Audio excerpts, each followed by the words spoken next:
Okay, this is Rob Day with That's My Entertainment, and we are here with the man that this movie is about, Mr. Brian Banks. How you doing, man? Doing great, doing great. Hey, when did you first learn that a film was being made about your story, and how did it make you feel? Well, I would say maybe a month or so after my exoneration in 2002, the whole conversation began about, this story is like out of a movie. And I started meeting with different production companies, and ultimately met with this amazing woman named Amy Bear of Get In Media, who understood the story, signed off with her, and the ball began rolling from her to Shiv Hans and Tom Shadyac, our director, here we are today. How does it feel to be this movie being the inspiration, and then all these other people have actually that the Innocence Project is set free? It's coming here to see your story, and how does that? It's surreal. It's an honor to be in this space. Not too many stories of wrongful conviction are told. Mm-hmm. Really, rarely are they told at all. So to finally have a story of ours be told, and to be told on this platform is huge. And, I'm happy that my story is being told, but I'm more so happy that stories similar to mine and stories that are fused within this movie are also told, and the message of wrongful conviction is told. So I'm happy for that. Awesome. Yeah. Okay, one final question. Yeah. How close were you with the production of the film, and how close did you get to work with the actor who played you, Mr. Hodge? Yeah, I was on set the entire time we filmed. I wanted to make sure the film was as authentic as possible. Tom Shadyac wanted the same thing, so they wanted to make sure that I was there for every part of it. And what was the other part of the question? Oh, working with the actor who played you, Mr. Hodge. Aldis Hodge, man. He's the first thing he told me was, I don't want to act this role. I want to become you. And he did that. He embodied this role. He became me. And I really think that he deserves some amazing award for what he's done. Mr. Banks, thank you so much. I'm so glad your story's been told. You so All right. Thank you. Working with Tom Shadyac, he came from a comedy background. So he was the right choice for this film. How was it working with him? Oh, he's so easy to work with. I love Tom. He was always a joy on set, and he always gave you the right tools you needed for every scene, and he was always accommodating. It was just a joy working with him. I love working with Tom. He was amazing, comedic or dramatic. He's great at both, in my opinion, hands down. Awesome. I guess I have one other question: is bringing the story to life. What did you do, or everyone else do on the set, on the film, to make sure that the truth was told about this story? We just kept to the storyline that was given to us, as far as from what Brian Banks said, and then we had the members from the California Innocence Project on set every day, so it wasn't hard to not stick to the topic and stick to the truth and the heart of the story. So that's pretty much all we did, was just keep everyone that went through the situations with Brian, including Brian, around us every day, and it just made it a natural process to the end of filming. Awesome. Thank you so much for the interview. Okay. Nice to meet you. Hi, this is Rob Day with That's My Entertainment. We're here with the director of Brian Banks, Tom Shadyac. How are you doing this evening? I'm doing great. I'm excited to tell this man's story right here. All right. Yeah. Awesome. So you have a long career of probably some of the most successful comedies. Yes. Yeah. Name one. Come on, name one. Well, Liar, Liar, of course. Right, good. Jim Carrey. Yes, Ventura. Jim. Yummy. Long history with Jim Carrey. Yes, of course. So what was it about this film that took you out of the comedy realm and brought you into this, into such a dramatic true story? Well, I had been taking steps toward drama for a number of years. I made a documentary called I Am. I produced another one called Happy. I like to tell stories that inspire me and to flex different muscles. Jim Carrey, Robin Williams, you see them eventually going into dramatic roles like The Truman Show or Dead Poet Society. Mm-hmm. When I met this guy, it was my chance to maybe tell a story that moved me and inspired me, but with a different tone. Okay. Oh, that's awesome. Okay, so what was it that you did? You met Mr. Banks, and what other steps did you do to ensure the accuracy of this story? Well, I had this guy around. I had Brian around for the whole shoot. So we could turn to him and say, what was this like? How did this feel? We also shot in South Memphis, And we mentored 30 kids on that movie from South Memphis who were born in a neighborhood and raised just like Brian, an underserved neighborhood. And they provided feedback and authenticity. A young man named Christine was at my side and helped me a great deal. What's it like in a neighborhood like this? What's it like to grow up like this? Is this an authentic piece of dialogue for someone that grew up in a neighborhood like Long Beach? Awesome. Well, thank you so much. Good luck on the film today. All right. Thank you, man. Okay. Spread the good word.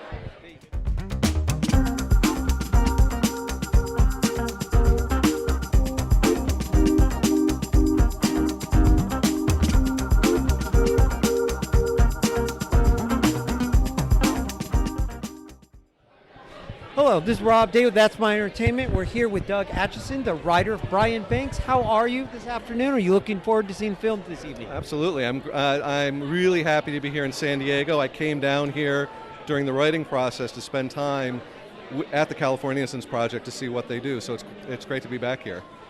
That's awesome. So tell me about the choice for Tom Shadyac as director. He has a large history of directing comedy, as you well know. How did you know he was the right choice for this film? Well, I'm the writer on it. The producers met with Tom and decided that was the way to go. And Tom has a ton of heart, a ton of vision, and a real connection to this story because you know about his career in Hollywood and comedies. I don't know if you know that he suffered a life-threatening injury.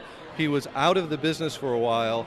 He ended up moving to Memphis, where he taught and continues to teach at a historically black college, met kids and became really close to kids like Brian, and read my script, talked to Amy, met with Brian, decided that this was going to be the movie that he was going to come back and do. And so he's brought so much passion and personal connection to this story. Have you seen it yet? Not yet. I look forward to seeing it tonight. You're going to see, what he brought to it. It's really remarkable, and he's a wonderful artist, and he's a wonderful person.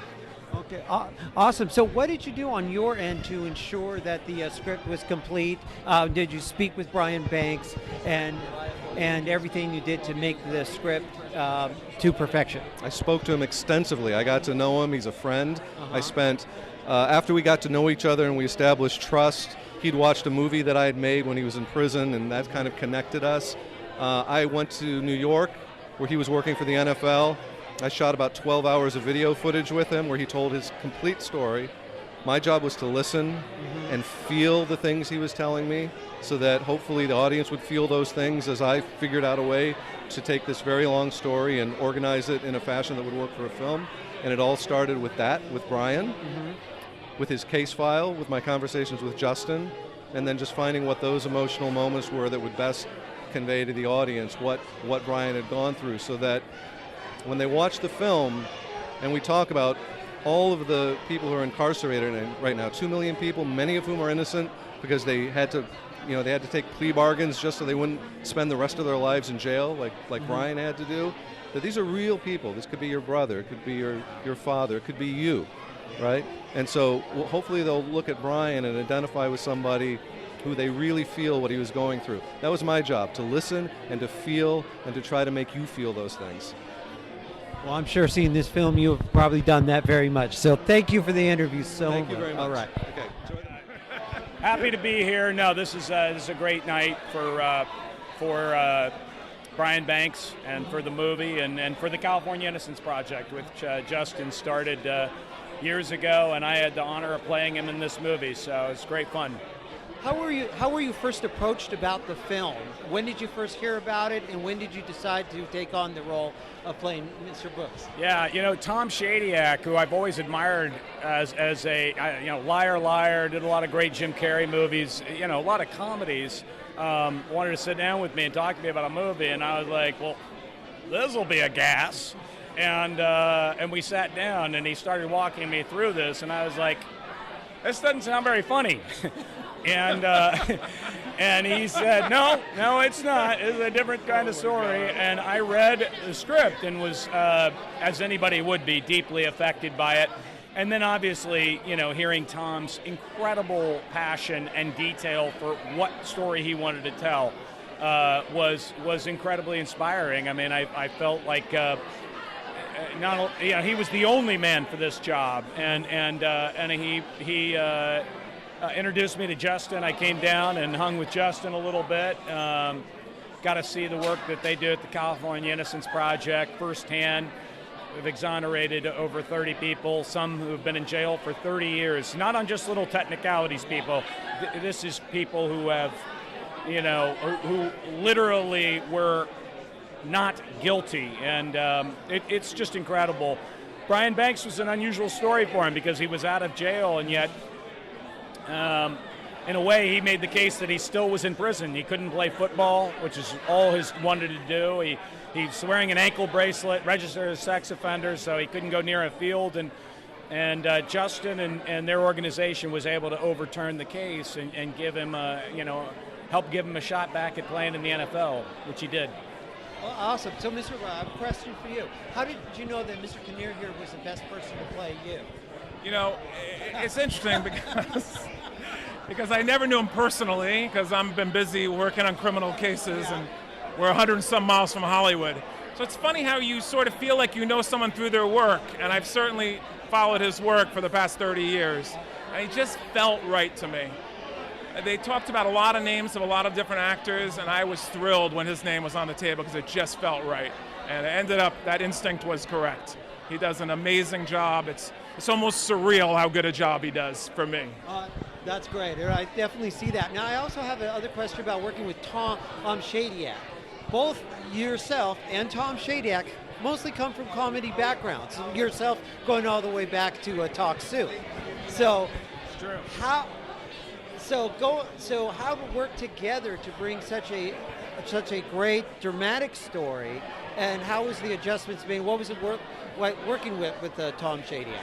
Well, I've done, plenty of my share of dramas. I did start in comedy. I don't know. I mean, at the end of the day, you just need a good storyteller. You want somebody who knows and trusts the material, somebody who's not afraid, and somebody who really connects with the details that have transpired. And Tom, just in the first 10 minutes of what turned out to be like a 4-hour meeting, it was so clear that he so deeply felt for this story, and it was so personally meaningful for him. So it was a no-brainer. I didn't struggle with that at all, and certainly once we got into shooting it, I felt like it was very seamless. I felt like I was in great hands. Well, gentlemen, thank you so much. Thank Mr. you. Kinnear, thank you. Thanks, Ms. Mike. Brooks, Thank you. good luck Pleasure. on the film. Thank you so much.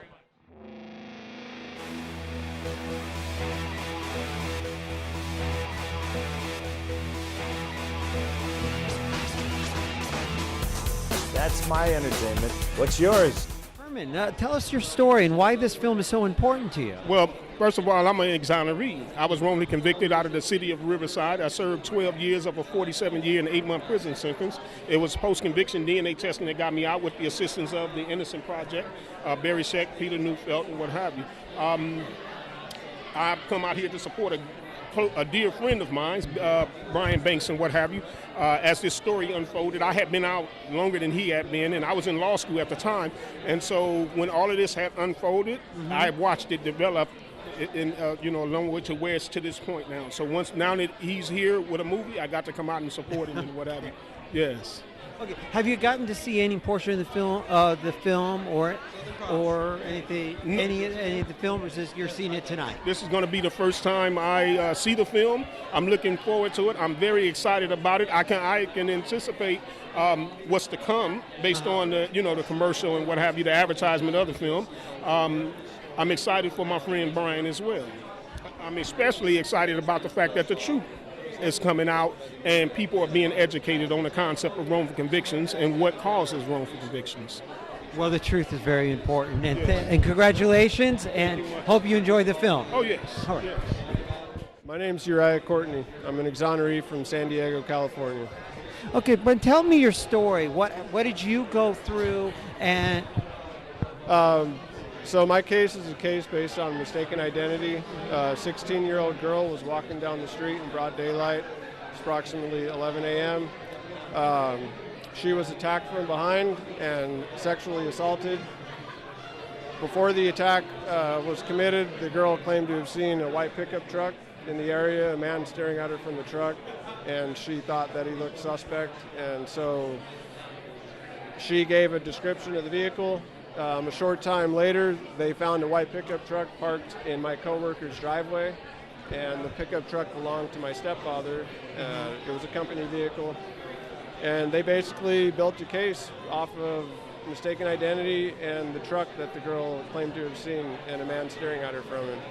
But as it turns out, I didn't do it. DNA proved my innocence.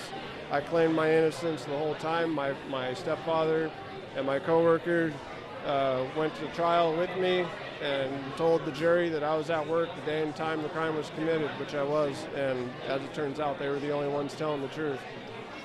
But it took 8 years, 4 months for me to get out. But here I am today. I'm able to come here and see this great movie and, celebrate freedom and celebrate justice. That's an incredible story. So tell me, coming to see this film, or how does your story, you think, would identify this, and what does it mean to you to have a story like this come out? I mean, I can identify with the film, or actually with Brian Banks. I mean, we both were accused of a horrible crime, a rape charge. But in another regard, I mean, just freedom, that we were eventually exonerated. It took time, but we were eventually exonerated. It just took the right people to get involved, and that was the California Innocence Project to prove our innocence. Well, thank you so much for your time. Enjoy the movie, and congratulations on your success. Thank you. All right.